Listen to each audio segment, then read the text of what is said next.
Hello mga brothers and sisters, share ko lang sa inyo itong pangalawang araw ng simbang gabi or ang pangalawang araw ng Misa de Aguinaldo. At ito na nga po, nagmatcha na po kami papunta po sa altar.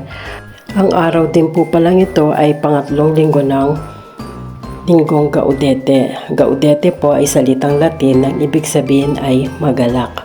Panan po muna natin ang lungkot at lumbay, maging masaya at huwag matangay sa agos ng problema.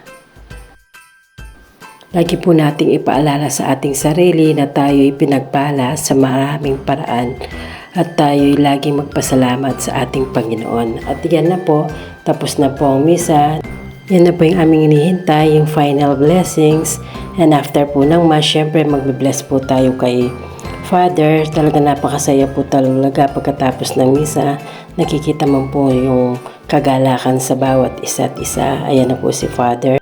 Maraming salamat po sa aming pinakamamahal na si Father Greg Vega at sa aming photographer si Vice sa mga magagandang picture na kinukuha sa araw-araw. Ayan po yung group namin, picture taking after po ng Mass. God bless po sa ating lahat. Have a good day.